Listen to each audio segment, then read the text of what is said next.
Many financial analysts are saying that if mortgage giants Fannie Mae and Freddie Mac had been effectively regulated years ago, the supercharged subprime mortgage meltdown that led to the current financial mess would either never have happened or would have been nowhere near as severe.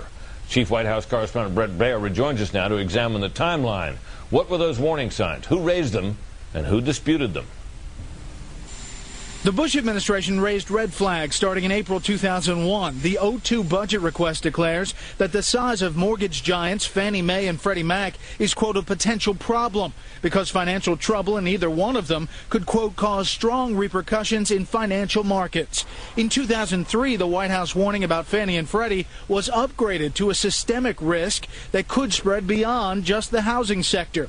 In fall of 03, the Bush administration was pushing Congress hard to create a new federal agency to regulate and supervise Fannie and Freddie, both government-sponsored enterprises or GSEs. We need a strong, world-class regulatory agency to oversee the prudential operations of the GSEs and the safety and the soundness of their financial activities. But then Treasury Secretary Snow was getting a lot of pushback from then-ranking member, now chairman of the House Financial Services Committee, Democratic Congressman Barney Frank. Fannie Mae and Freddie Mac are not in a crisis. In fact, Frank said the federal government should be encouraging Fannie and Freddie to do more to get low-income families into homes. And he believed too many people had a sky-is-falling mentality. The more people, in my judgment, exaggerate a threat of safety and soundness, the more people conjure up the possibility of serious financial losses to the Treasury, which I do not see.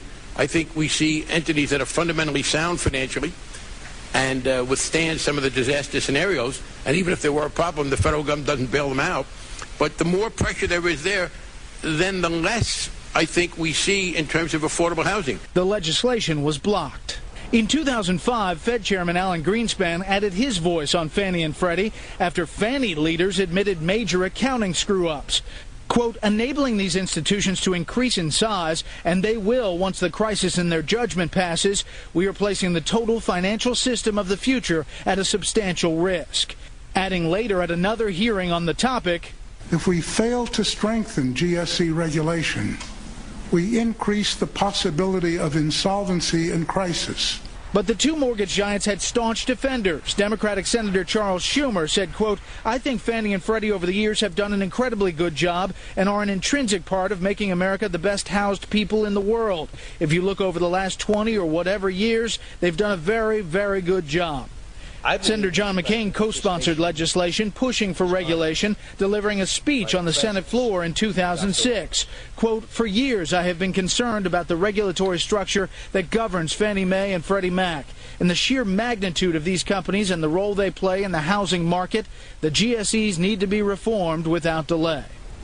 That bill made it out of the Senate Banking Committee with a party line vote. All of the Democrats voted against it, but fearing that they didn't have the votes to pass it, Republicans didn't even bring it up on the Senate floor. Senator Obama did not weigh in on that bill. Brett. All right, Brett, thank you very much.